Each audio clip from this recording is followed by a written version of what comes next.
बोलो जयकारा बोल मेरे श्री गुरु महाराज की जय। सभी गुरुमुख प्रेमियों से सब प्रेम जय सच्चिदानंद। वंदो चरण सरोज गुरु मुद मंगल आगार। जय सेवत नर होत हैं भव सागर से पार। गुरु जी के सुमिरन मात्र से नाशत विघ्न अनंत। तासे सर्वारंभ में ध्यावत हैं सब संत। सफलता कोई भाग्य का संयोग नहीं है। किसी भी काम की सफलता हम समझें कि भागों में होगा तो सफलता मिलेगी, लेकिन अगर हम पुरुषार्थ नहीं करें बल्कि सफलता के लिए अटूट समर्पण की भी ज़रूरत है, अथक परिश्रम की भी ज़रूरत है और असीम उत्साह की भी ज़रूरत है।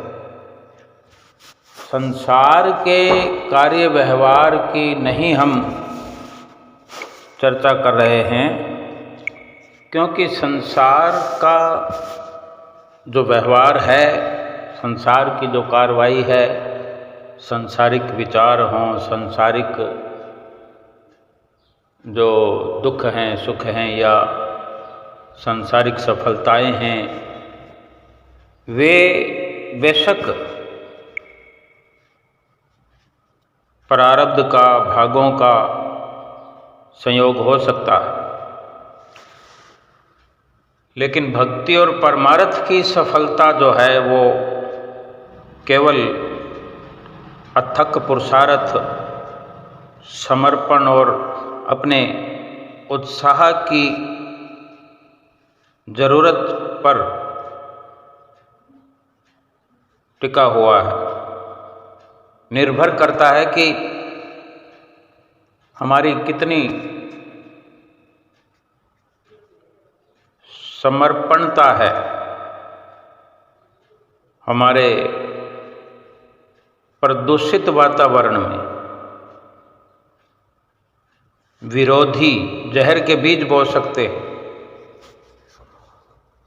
यानी इसमें ईर्ष्या जो है सबसे जहरीली है। सफलता में बहुत बड़ा हाथ हो सकता है कि विरोधी का जो तात्पर्य है वो यह है कि जहाँ भी हम उठते बैठते हैं, भक्ति परमार्थ की हमारी शुरुआत हो या भक्ति परमार्थ का जो हमारा कोई नियम है, जैसे कहीं भी बैठ कर के नित्य प्रति हम सत्संग की, सत्संग सुनने की, सुनाने की,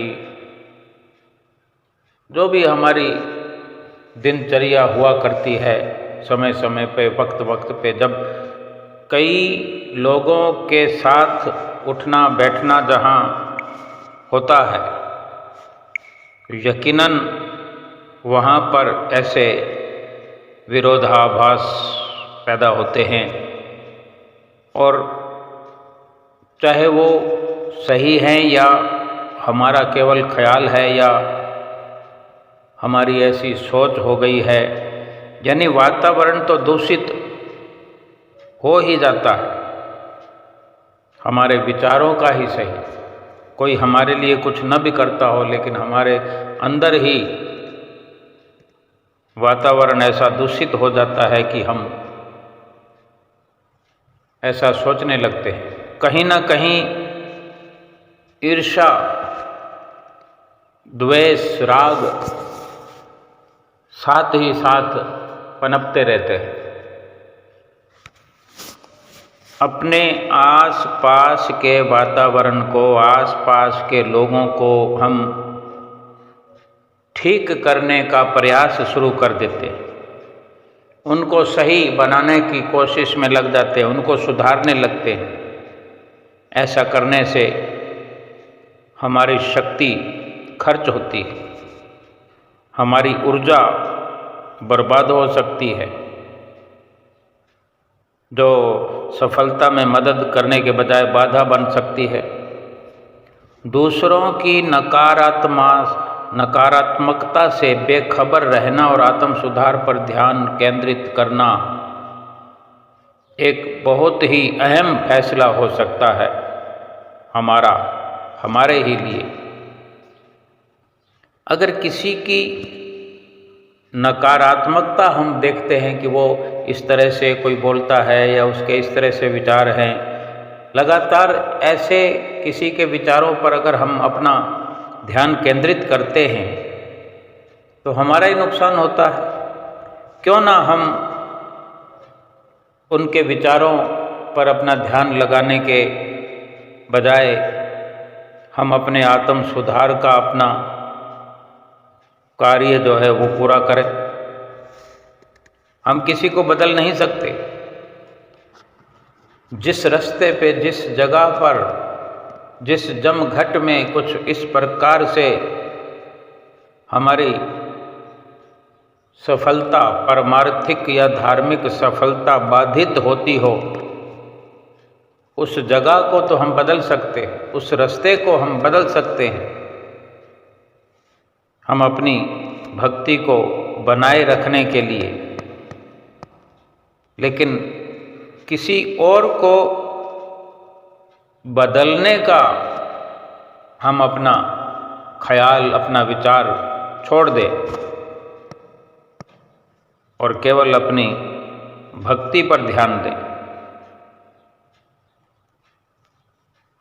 हमारे इरादे पक्के हों, सफलता सही दिशा में और इरादे अटूट आत्मविश्वास की भरपूर ज़रूरत है। खुद को रोज़ का रोज़ बेहतर बनाने और अपने रास्ते में आने वाली किसी भी बाधा को पार करने की हमारे अंदर भरपूर शक्ति मौजूद है।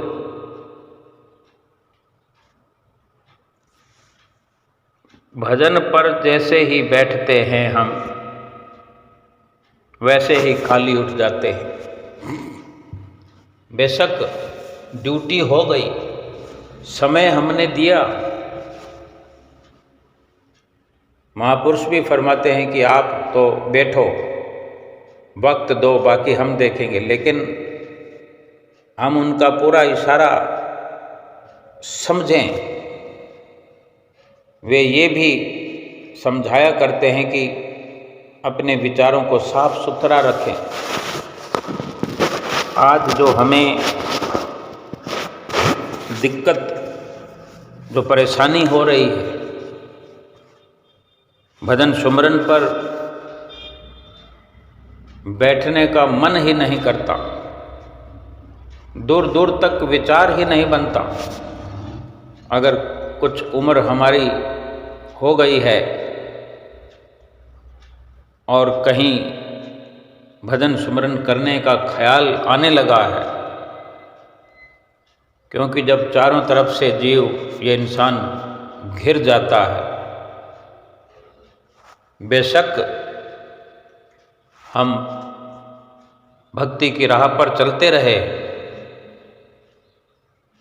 लेकिन भजन सुमरन की ओर प्रयास नहीं किया कभी हमने। बातचीत के दौरान हम जिक्र करते रहे, लेकिन आज ऐसी अवस्था हमारे जीवन में आई है कि हमें लगता है कि भजन सुमरन करने से हमारे शरीर पर आए हुए दुख, हमारी मानसिकता का प्रभाव जो हमारे जीवन पर पड़ रहा है, ये सब ठीक करने की हम कोशिश में अगर भजन सुमरन करना चाहते भी हैं तो कर नहीं पाते। क्यों? कि हमने अपने आप को कभी वक्त रहते तैयार नहीं किया। एक श्री गुरु महाराज जी की लीला है कि जैसा कि हम सोचते भी हैं, सुनते भी हैं, कहते भी हैं कि भजन पर बैठते तो हैं लेकिन कुछ होता नहीं। श्री गुरु महाराज जी ने एक बार कहानी के एक दृष्टांत के माध्यम से सभी बैठे हुए सत्संगियों को सुनाया कि एक लड़की अपने प्रेमी से मिलने जा रही थी। उसका सारा ध्यान उसके प्रेमी में ही लगा हुआ था। उसे जैसे और कोई खबर नहीं थी। रास्ते पर चल रही है लेकिन रास्ते पर उसकी निगाह नहीं है ठीक प्रकार से। रास्ते में एक मुल्ला साहब के नमाज का समय हुआ तो उन्होंने वहीं रास्ते पर अपनी चादर बिछाई, छड़ी उनके पास जो हाथ में थी वो नीचे रखी और नमाज अदा करने लगे। वो लड़की जो चल रही थी अपने धुन में जा रही थी, उसका पैर छड़ी से टकराया, छड़ी फिसली और एक तरफ हो गई। तो वो मुल्ला साहिब को टकराई छड़ी। वो लड़की तो चली गई, उसे तो खबर ही नहीं कि मेरे पाँव से लकड़ी टकराई है, मेरा पाँव लकड़ी पर छड़ी पर पड़ा है और मुल्ला साहब को वो छड़ी टकराई है, उनके नमाज में बाधा हुई, कुछ नहीं पता। वो तो बस अपनी चली जा रही थी। लेकिन मुल्ला साहब गुस्से में आग बबूला हो गए कि उस लड़की ने नमाज में हमारी नमाज में बाधा डाली। अब वो जैसे भी नमाज पढ़ी लेकिन वो वहीं बैठे रहे, क्रोधित हुए। और थोड़ी देर में वो लड़की जब वापस आई तो मुल्ला साहब वहीं बैठे हुए थे। उन्होंने नाराज़गी में कहा, कुछ बहुत भला बुरा कह दिया और कहा कि तूने मेरी नमाज में खलल डाला, बहुत बड़ा गुनाह किया। लड़की ने भी जवाब दिया बड़े प्रेम से कि मुल्ला साहब, मैं तो अपने एक साधारण प्रेमी से मिलने जा रही थी। ना कोई वो भक्तिवान है ना मैं भक्तिवान हूँ। एक साधारण इंसान वो है और एक मैं भी साधारण सी लड़की हूँ। और उसे मिलने जा रही थी तो उसी के ख्यालों में इतनी खोई हुई थी कि मुझे ये भी पता नहीं चला कि आप नमाज पढ़ रहे हैं और आपकी छड़ी मेरे पैर से टकरा गई है, जिसके कारण आपकी नमाज में बाधा हो गई। लेकिन मैं आपसे पूछती हूँ, आप तो खुदा की इबादत करने वाले हैं और इबादत कर रहे थे, नमाज अदा कर रहे थे, फिर आपका ख्याल छड़ी की ओर, मेरी ओर कैसे चला गया? तो मुल्ला साहब के पास कोई जवाब नहीं था। ये दृष्टांत सुनाया श्री गुरु महाराज जी ने, स्वामी जी ने ये कहानी सुनाई और कहा कि कहने का मतलब बस इतना ही है कि कहने को तो हम ध्यान भजन में बैठ जाते हैं, अपने आप को तसल्ली भी देते हैं कि हमने इतनी देर बैठ करके भजन किया, स्मरण किया। कोई माला हाथ में लेकर स्मरण करता है, कोई मौन ध्यान में बैठता है, कोई जाप करता है, आंखें खुली होती है, जुबान से जाप हो रहा है। लेकिन ख्याल जो है हमारे वो दुनियादारी के लगे रहते, दुनियादारी से हम घिरे रहते हैं। हमारा ध्यान जो है दुनिया के ही विचारों में उलझा रहता है। दुनिया के समान, नाते, रिश्ते ये हमारे सामने आते रहते हैं। इन्हीं सब में उलझे हुए हमारा समय पूरा हो जाता है। हम सोचते हैं कि भजन स्मरण कर लिया।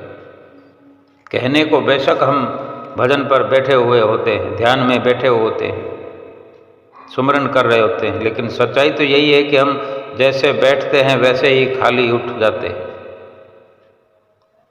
तो लाभ क्या हुआ?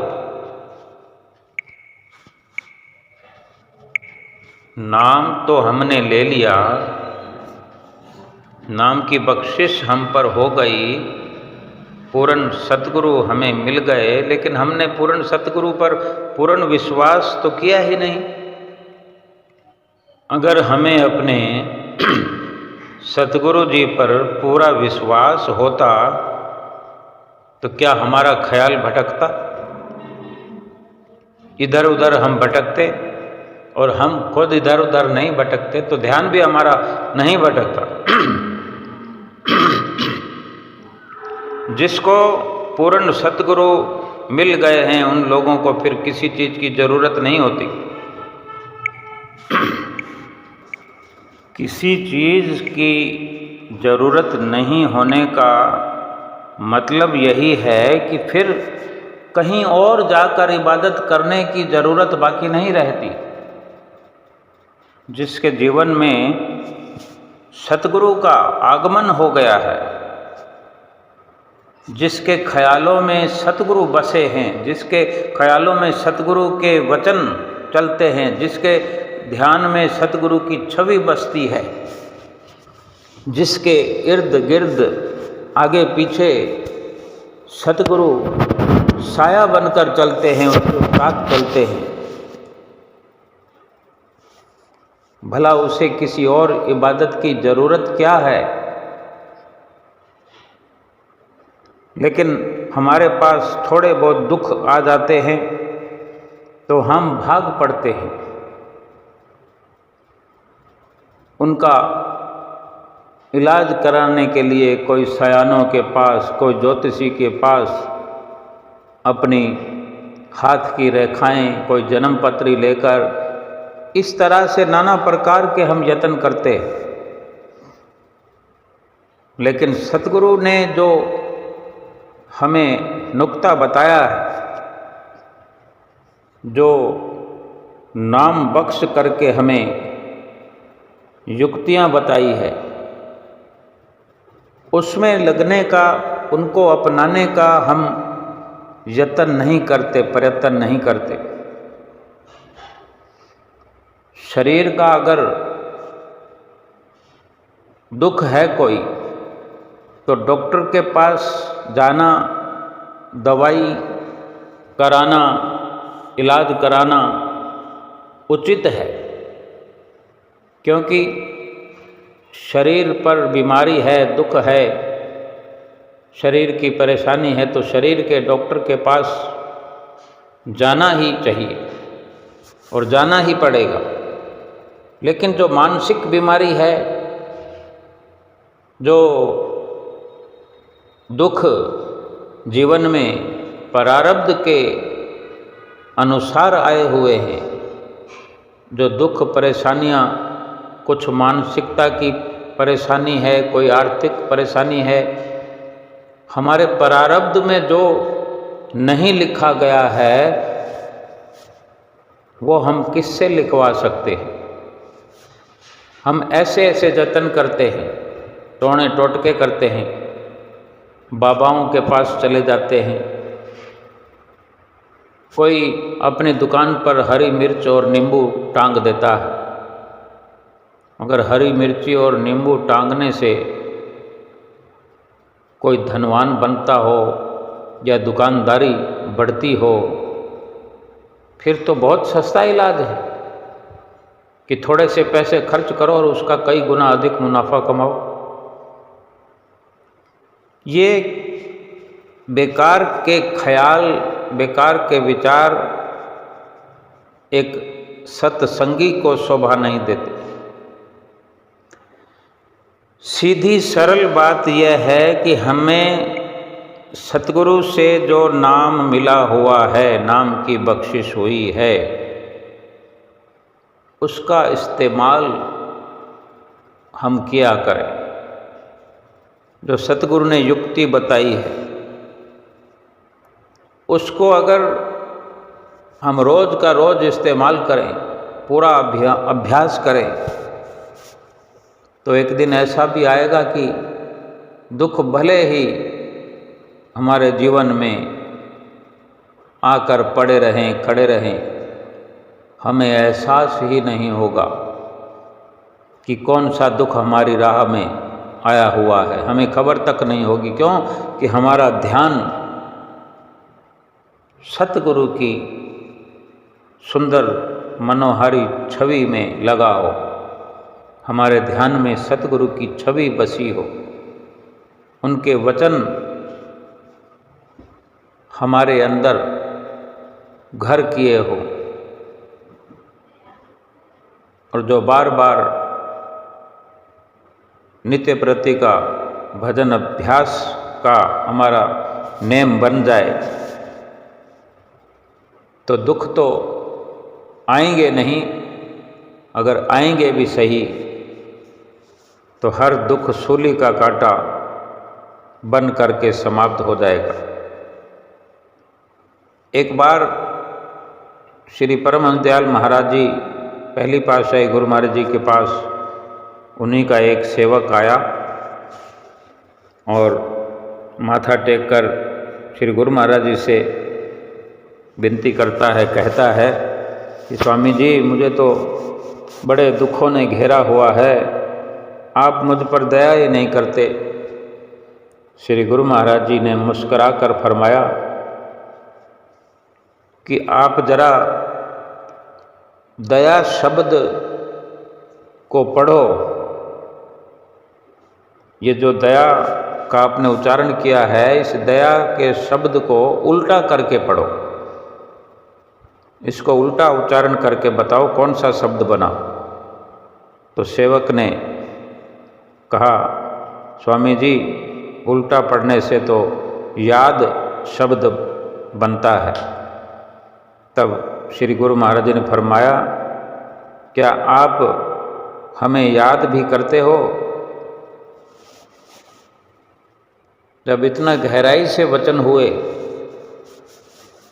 तो जाने क्या हुआ, वो प्रेमी जोर जोर से रोने लगा और कहने लगा कि स्वामी जी, आपने बिल्कुल सही वचन फरमाए हैं कि जब दुख आते हैं तो हम इधर उधर तो भटकते हैं, लेकिन आपको भूल जाते हैं। तो श्री गुरु महाराज ने फरमाया कि अगर तुम हमें भूल जाओगे तो फिर हम दया कैसे करेंगे? तुम्हें याद ही नहीं रहेगी हमारी, तो हम दया कैसे करेंगे? वास्तव में भूल इसलिए जाते हैं कि हम भूले हुए ही हैं। उनको हमने, सतगुरु को हमने अपने हृदय में बसाया ही नहीं है, तभी तो आज सुमरन में मन नहीं लगता। और अवस्था यह है कि लास्ट स्टेज है। चिंता की बात यह है कि उम्र हमारी हद पार कर गई है, सीनियर सिटीजन हो गए हैं, वृद्ध हो गए हैं, वरिष्ठ नागरिकों की सूची में आ गए हैं। अब क्या भरोसा है कितनी घड़ियां हैं, कितने श्वास हैं, कितने मिनट हैं, कितने सेकंड हैं, या कितने दिन, महीने, साल हैं, कुछ पता नहीं है। और पता तो आज से 50 साल पहले भी नहीं था। लेकिन जबकि ये घड़ियां कोई 60 साल से अगर ऊपर हो जाए, उसके लिए तो हर घड़ी आखिरी समझने में कोई दुविधा नहीं होनी चाहिए। क्योंकि सब कुछ जो हम जीवन भर बहाने बनाते रहे, कभी हम कहते अभी तो हम बच्चे हैं, कभी हम कहते तो अभी हम युवा हैं, अभी तो शादी करने की उम्र है, शादी भी हो गई, फिर हम ये सोचते थे कि अभी तो घर परिवार चलाने की घड़ियां हैं, वक्त है, अभी बच्चों को पढ़ाने लिखाने की ये उम्र है, ये वक्त है। अब तो बच्चों की भी शादियां हो गई, और क्या बहाने बनाएंगे हम? यानी जिस वक़्त में हमने भजन सुमरन की शुरुआत करनी थी, हिम्मत दिखानी थी, उस वक़्त हम बहाने बनाए, और आज भजन सुमरन की शुरुआत ही हम नहीं कर पाते। और जिन्होंने समय रहते वक्त रहते भजन सुमरन की शुरुआत भी की है और अंजाम तक पहुँचे हैं, बड़ा खूबसूरती से उनका मन भी लगता है, तन भी लगता है, उनका धन भी लगता है। चित्तवृत्तियाँ 24 घंटे अपने सतगुरु के ध्यान में मस्त रहती हैं। सतगुरु का ध्यान उनके हर बोल में, हर विचार में बसा रहता है। सतगुरु से हट करके कोई बात नहीं करते। ऐसे गुरमुख प्रेमी हर वक्त याद अपने अंदर बनाए रखते हैं और फिर कभी नहीं उन्हें कहना पड़ता कि सतगुरु जी आप हम पर दया करो, कृपा करो, क्योंकि वो याद करते हैं तो दया तो अपने आप स्वमेव सतगुरु की अपने सेवकों पर उतरती रहती।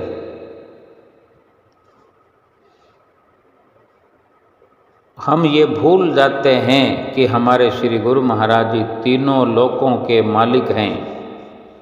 हम उन्हें बार बार साधारण मनुष्य समझने की भूल कर बैठते हैं। मनुष्य रूप में आए हैं, मनुष्य का चोला पहन कर के आए हैं, लेकिन वे कोई साधारण मनुष्य नहीं है।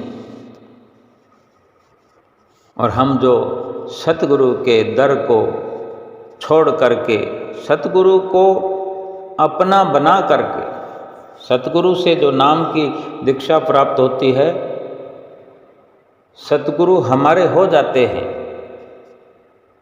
और नियम के अनुसार हमें भी सतगुरु का हो जाना चाहिए। लेकिन हम तो बरसों के बरस ही सतगुरु के बन नहीं पाते। सतगुरु जी की दया कैसे होगी हम पर? अगर किसी का बाप राजा हो और राजा का बेटा किसी के पास मांगने जाए तो वो क्या कहेगा कि ये तो राजा का बेटा है, इसको क्या ज़रूरत पड़ गई कि ये हमारे पास आया। यही कहेंगे ना कि यार इसके पिता जो राजा है उससे बनती नहीं है, या ये ठीक नहीं है, नालायक है, जो इधर उधर भटकता है। कोई इज्जत वाली बात नहीं है। हमारे सतगुरु जो हैं, हमारे श्री गुरु महाराज जी हैं, हमारे पिता नहीं, हमारे परम पिता हैं और शहंशाह हैं, राजाओं के राजा हैं और सर्व सुखों की खान है। और अगर हम जगह जगह जा कर के फरियाद करें, मांग करें, जतन करें, तो कितने दुख की बात है। महापुरुषों को दुख होता है। हमें सतगुरु मिले हैं। सतगुरु की हर वचन की पालना में सब सुख है। हर जरूरत की पूर्ति सतगुरु के वचनों की पालना करने से अपने आप होती है। सतगुरु हमें परेशानी में आने ही नहीं देते। हमारी जिम्मेदारी है जितनी भी हमारी जितनी ज़रूरतें हैं, जो भी जिम्मेदारी है, सब श्री गुरु महाराज जी ने उठा रखी है। पल पल वो हमारा ध्यान करते हैं, कर रहे हैं। पूर्ण विश्वास की ज़रूरत है, पूरी श्रद्धा की ज़रूरत है। अब हम अगर सही मायने में सतगुरु के बन जाएं, सतगुरु के हो जाएं, तो हमें किसी भी प्रकार से कोई भी ज़रूरत कहीं जाने की, कुछ सोचने की, कुछ विचारने की बाकी रहती ही नहीं। हमारे श्री गुरु महाराज जी ने हमारी सुविधा के लिए देश देश में, नगर नगर में, गांव गांव में, जो बल्कि पूरे विश्व भर में आश्रम बनवाए, बनाते जा रहे हैं। आए दिन कोई ना कोई उद्घाटन करते रहते हैं, कहीं ना कहीं नींव रखते रहते हैं कि हमें असुविधा ना हो। लेकिन हमें अपने बहानों से फुर्सत नहीं है। हम संसार को अपना बनाने में लगे हुए, संसार के बने हुए हैं। हम संसार के बनकर रह गए। हम समझते नहीं, हम समझना चाहते नहीं कि ना तो कोई हमारा है, ना कोई हमारा था, और ना ही कोई हमारा बन पाएगा सिवाय श्री सतगुरुदेव महाराज जी के। ये जितना जल्दी हम मान लें, जितना जल्दी ये समझ लें हम, हमारे लिए अच्छा है। सतगुरु का नूरी स्वरूप इतना ज्योतिर्मय, सुंदर और आकर्षक है। उसके दर्शन के बाद, उनके दर्शन के अलावा इस संसार का कोई भी रूप हमें सुंदर लगना ही नहीं चाहिए। अगर लगता है तो फिर हम सतगुरु को एक मात्र आम इंसान समझते हैं, और ये बहुत बड़ी भूल है। लेकिन गुरुमुख प्रेमी आप जैसे भली भांति ये समझ गए हैं, समझते हैं कि सतगुरु हमारे इस लोक के भी और परलोक के भी रक्षा करने वाले हैं। किसी भी प्रकार से सतगुरु से बढ़कर गुरुमुख प्रेमियों के लिए कोई और हो ही नहीं सकता। जिसके मन में, जिसके अंतर ध्यान में ये विचार पक्का हो गया है, तो वो हर वक़्त सतगुरु के ध्यान में मगन रहता है। सुमरन भजन के लिए जितना भी सतगुरु हमें प्रेरित करते हैं, क्योंकि सतगुरु ही तो हमारे प्रेरणा स्रोत है, हमें ऐसी प्रेरणा से भरपूर करते हैं कि हम रात और दिन नाम जपें, नाम का सुमरन करें, अभ्यास करें। और कोई उनका लक्ष्य नहीं है कि वे साधारण ना होकर के स्वयं पार ब्रह्म परमेश्वर है। हमारे लिए ये साधारण मनुष्य का शरीर धार करके आए हैं। हमारे लिए ही सारी रचना है। जहाँ जहाँ श्री गुरु महाराज जी ने, श्री परमहंसों ने वक्त वक्त पे मुहूर्त किए हैं, आश्रम बनाए हैं, जहाँ जहाँ नींव रखी है, उससे यही हमें समझ में आता है। बड़ी आसानी से समझने के लिए कोई जटिलता नहीं है कि जो भी सतगुरु जी ने योजनाएं बनाई है, वो यही है कि हम आसानी से बैठ कर के सत्य का संग कर सके, सेवा का लाभ उठा सके, श्री आरती पूजा का लाभ उठा सके, भजन सुमरन कर सके, श्री परमहंसों के दर्शन कर सके। कहीं कोई श्री गुरु महाराज जी ने सिनेमा हॉल नहीं बनाए। श्री आनंदपुर, श्री प्रयाग धाम में भी अगर इतने वर्ष हो गए हैं कि 100 साल होने वाले हैं श्री आनंदपुर धाम की नींव रखे हुए, 100 साल के अंदर कोई भी ऐसी रचना नहीं रचाई जिसमें संसार की झलक झलकती हो। संसार का सौंदर्य झलकता हो। बल्कि जितना भी सौंदर्य श्री अनंतपुर दरबार में झलक रहा है, चाहे वो सजावटें हों, चाहे वो सड़कों की बनावटें हों, बाग बगीचों की हरियाली हो, ये सारी जितनी भी रचना है बेशक मन को लुभाने वाली है, लेकिन मन को लुभा करके अंतःकरण को साफ करने वाली है, सुथरा करने वाली है, मन को पाक साफ करने वाली है, दूषित करने वाली नहीं। किसी प्रकार की मलिनता के लिए कोई भी रचना नहीं रचाई। फिर भी अगर हम अपने मन को मलिनता से खाली ना करें, मलिनता को दूर ना हटाएं, मन को पाक साफ न कर सकें, तो ये भूल तो हमारी अपनी है। जब रात और दिन सतगुरु अथक प्रयास करके हमें केवल भक्ति परमार्थ का लाभ कराना चाहते हैं, भक्ति के शिखर पर पहुंचाना चाहते हैं,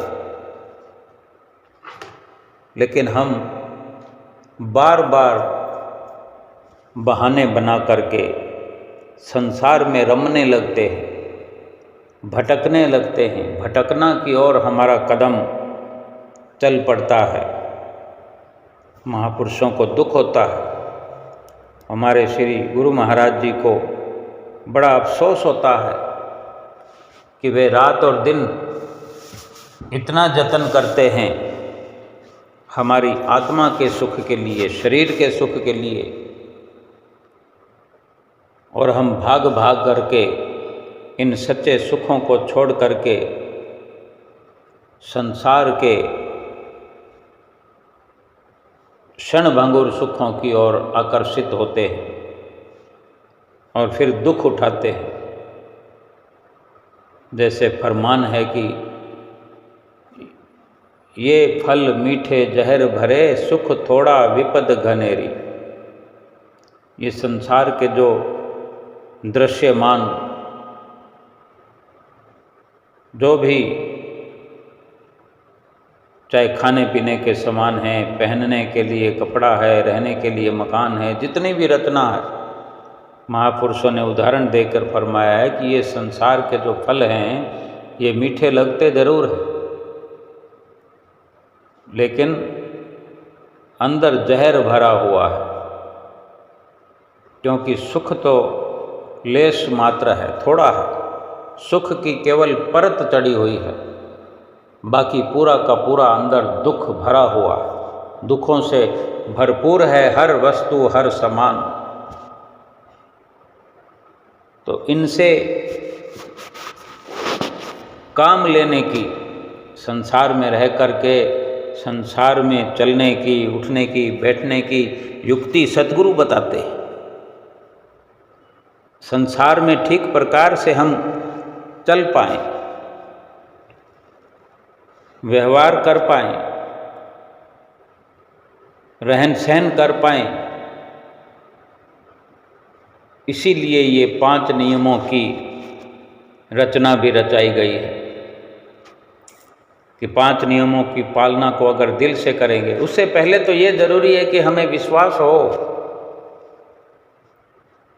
दृढ़ता हो, सतगुरु के प्रति सच्चा भाव हो, तभी तो हम उन वचनों को भी मानेंगे, सतगुरु को भी अपने ध्यान में बसाएंगे, अमल भी करेंगे। अगर विश्वास ही हमारा नहीं होगा फिर तो इधर उधर भटकते रहेंगे। थोड़ी देर इधर जाएंगे, थोड़ी देर उधर जाएंगे, फिर थोड़ी देर उधर जाएंगे। 36 ठिकाने हमने अपने लिए बना रखे हैं सुख ढूंढने के। सुख मिला तो नहीं, लेकिन जिसने एक ही ठिकाना बनाया है, जिसने एक ही अपना मकसद बनाया है कि मेरे तो सतगुरु दीन दयाल दूसरो ना कोई, जैसे मीरा ने कहा कि मेरे तो गिरधर गोपाल दूसरो ना कोई। आज इतिहास में नाम हो गया। इस प्रकार से हम भी कर सकते हैं। अपने अंदर अनन्यता, अपने अंदर श्रद्धा विश्वास भरें, सतगुरु के प्रति हमारा पूरा विश्वास हो, सतगुरु के वचनों पर पूरा पूरा अमल करें। फिर कोई कारण नहीं कि हमें लाभ ना हो, किसी प्रकार की कोई भी बाधा नहीं हो सकती। सतगुरु के वचनों की जब जब हम अवहेलना करते हैं, जब जब उनके वचनों को हम भूलते हैं, तब तब ही हम दुखों का मुंह देखते हैं, तब तब ही हमें दुखों से मुकाबला करना पड़ता है। और जो गुरुमुख प्रेमी अपने सतगुरु पे पूरा विश्वास करते हैं, जैसे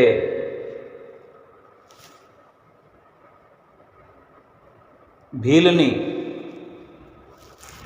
शबरी भीलनी ने अपने श्री राम पर पूरा ध्यान लगा करके हजारों साल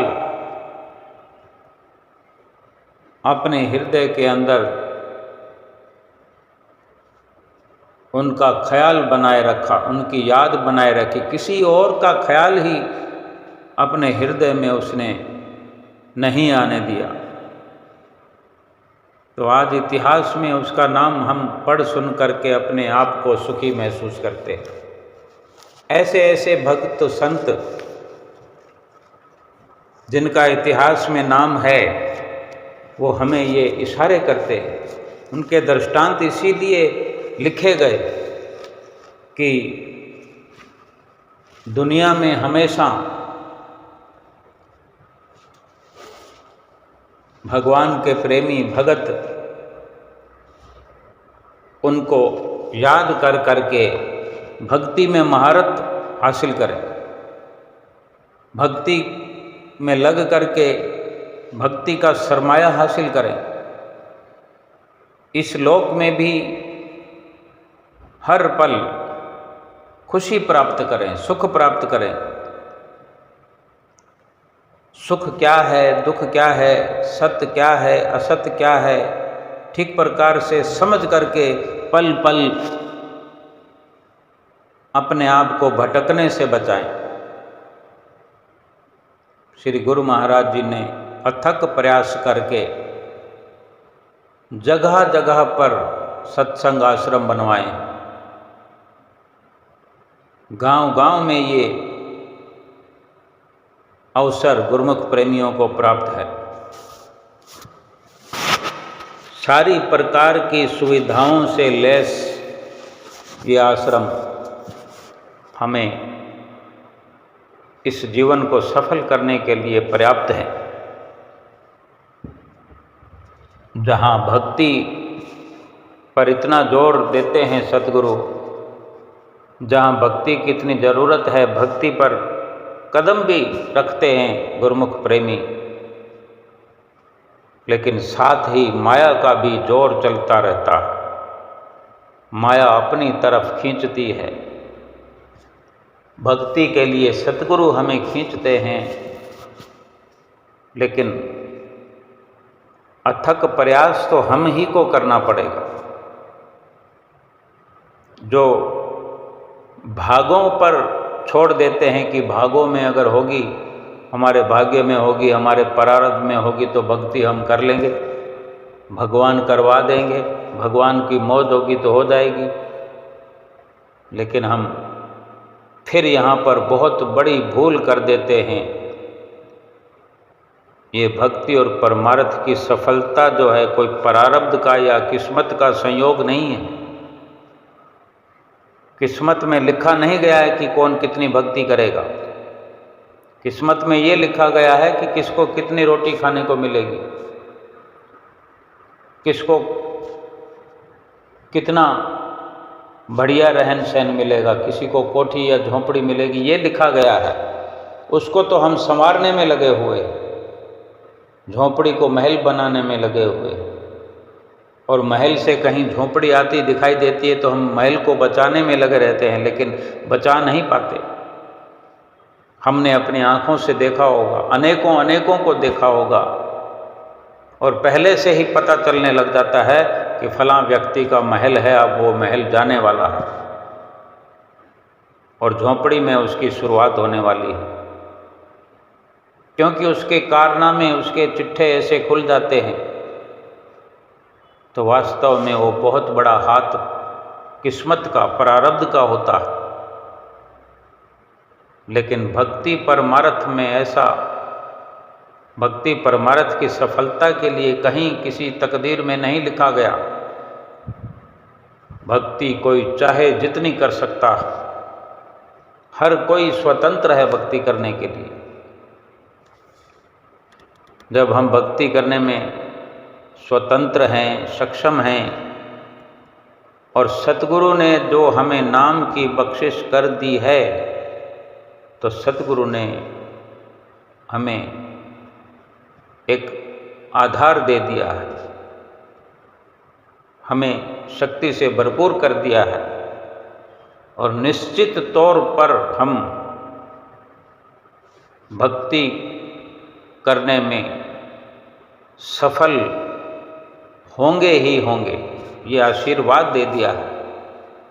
लेकिन अगर हम किसी भी प्रकार से बहाने बनाते रहें या विचार करते रहें या किस्मत का रोना रोते रहें, फिर सतगुरु क्या करेंगे? इससे बढ़कर हमारे लिए वे क्या करें? हम अगर थोड़ी थोड़ी देर में चमत्कार चाहें कि हम गलतियां करें, लापरवाहियां करें, फिर हम सतगुरु से पुकार लगाएं कि हमें माफ़ कर दिया जाए। गलतियां हम करें और सज़ा कोई और थोड़ी भोगेगा, हम ही अधिकारी दुख भोगने के लिए होंगे, हम ही को भोगना पड़ेगा और भोग रहे। कोई भी ये मन में ख्याल न करे कि अगर गलतियां करेंगे या पशुओं के बराबर वाले काम करेंगे, पशु तुल्य काम करेंगे, तो फिर हम गुरमुख कहलाते रहे अपने आप को। लेकिन सही मायने में तो गुरमुखों वाले लक्षण अगर हमारे अंदर नहीं होंगे तो केवल बने रहो गुरमुख। कुछ भी कहलाने से कुछ नहीं होता, कहने से कुछ नहीं होता। जब तक करेंगे नहीं तो पाएंगे कैसे? सतगुरु ने हम पर इस जीवन में जितनी दयालुता की है, जितना हम पर उपकार किया है, और कोई इस दुनिया में हम पर नहीं कर सकता। सतगुरु के उपकार का बदला दिया ना जाए, तीन लोक की संपदा भेटत मन सकुचाए। ऐसे ऐसे उपकार सतगुरु ने हम पर किए हैं, कर रहे हैं, करते ही रहेंगे। लेकिन जब हम स्वयं अपने पर उपकार नहीं करेंगे, स्वयं अपने हाथों पाँवों से भजन भक्ति की राह पर प्रशस्त नहीं होंगे, तो फिर हमारे लिए ये लोक भी दुख रूप बन जाएगा और परलोक भी हमारा बिगड़ जाएगा। ये जन्म सार्थक नहीं होगा। सतगुरु के वचनों पर आज भी अगर हम अमल करें तो अभी भी वक्त है। सब कुछ भुला दें, रात और दिन संसार को अपने मन में बसाए रखते हैं, संसार का ख्याल करते हैं, संसार से ही व्यवहार करते हैं, संसार ही हमारे अंदर बसा पड़ा है। जब तक संसार अपने अंदर से बाहर नहीं निकालेंगे तब तक भजन स्मरण में लाभ नहीं हो सकता।